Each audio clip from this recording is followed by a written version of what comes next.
Halo Bapak dan Ibu, semoga tetap semangat ya. Sebagai kepala sekolah, seberapa jauh Bapak dan Ibu memahami keadaan sekolah yang Bapak dan Ibu pimpin? Keadaan sekolah yang dimaksud bukan hanya sekedar fasilitas yang tampak secara fisik loh, tetapi juga mencakup seluruh layanan untuk murid yang mungkin tidak bisa terlihat hanya dari sekali atau dua kali pengamatan saja. Bapak dan Ibu masih ingat dengan siklus peningkatan layanan ini?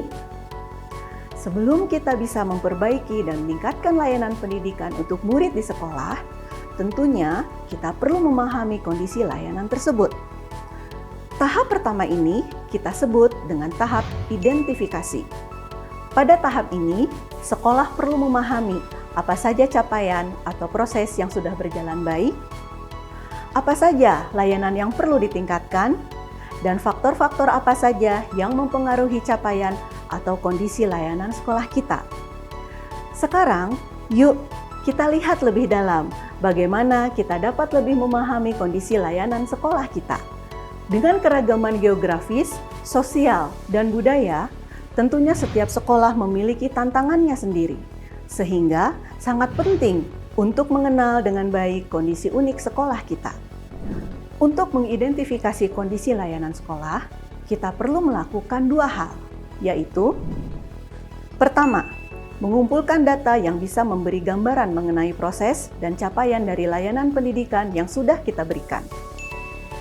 Kedua, memaknai data tersebut agar bisa menjadi informasi berharga yang membantu kita dalam memaknai kondisi layanan sekolah.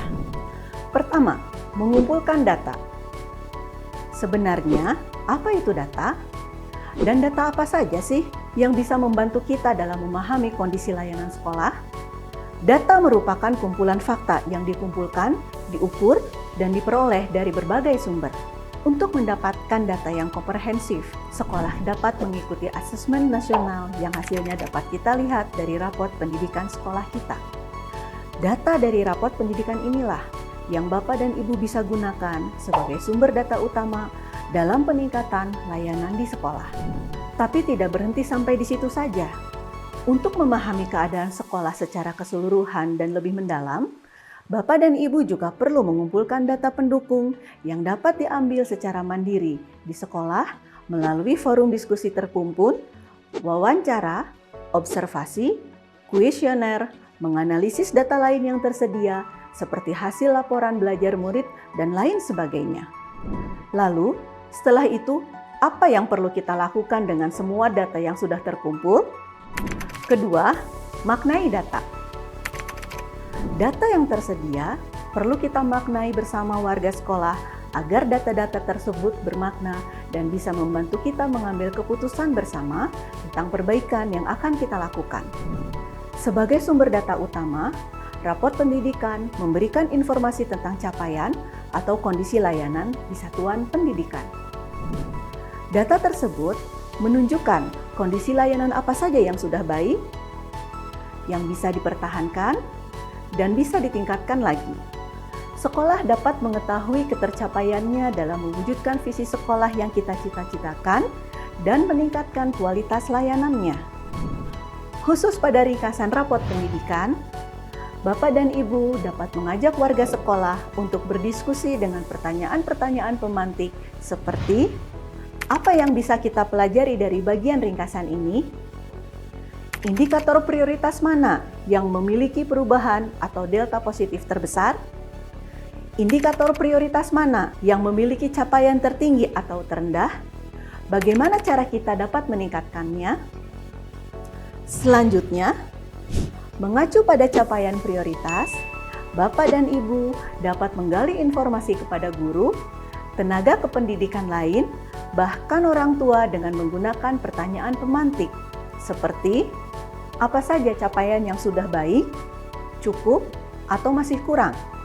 Kira-kira apa yang membuat capaian pada indikator tersebut sudah baik, cukup, atau masih kurang? Berdasarkan capaian ini, bagaimana hasil observasi Bapak dan Ibu guru selama di kelas? Bagaimana tanggapan orang tua murid terhadap capaian ini? Setelah itu, Bapak dan Ibu bisa melanjutkan diskusi dengan warga sekolah mengenai akar masalah dari setiap indikator dengan pertanyaan-pertanyaan pemantik yang serupa. Tapi sebenarnya mengapa ya kita perlu selalu melibatkan warga sekolah? Dan siapa saja yang dimaksud dengan warga sekolah?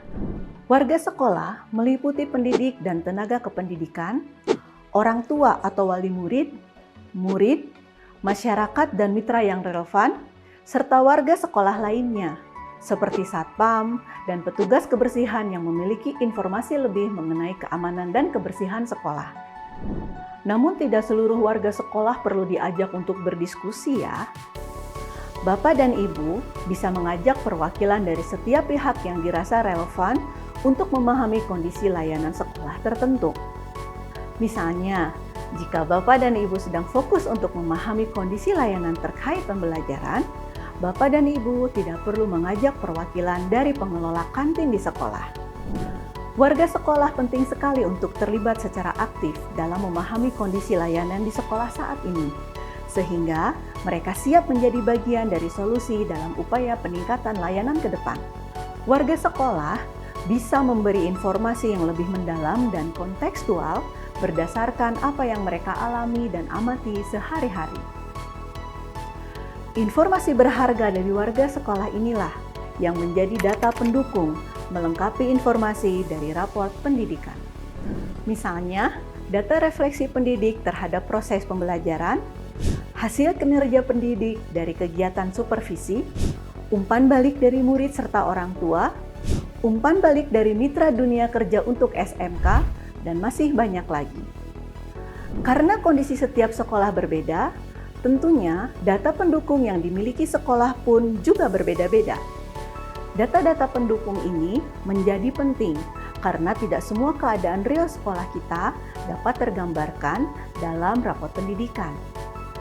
Terlebih karena durasi yang cukup lama antara pelaksanaan asesmen nasional yang dilakukan dengan terbitnya hasil rapot. Bisa saja sudah ada perubahan yang terjadi antara saat asesmen dan terbitnya rapot. Bagaimana Bapak dan Ibu? Apakah sudah lebih paham dengan pentingnya memaknai keadaan sekolah melalui data dari raport pendidikan dan data pendukung lainnya? Mari kita ingat bersama ya Bapak Ibu, bahwa dengan melibatkan seluruh warga sekolah, kita dapat menciptakan lingkungan yang kolaboratif dan partisipatif, di mana setiap individu terlibat secara aktif dalam mengevaluasi dan memahami kondisi layanan sekolah kita, sehingga terciptalah rasa tanggung jawab bersama. Nah, sudah sampai mana Bapak dan Ibu semua memahami sekolah masing-masing?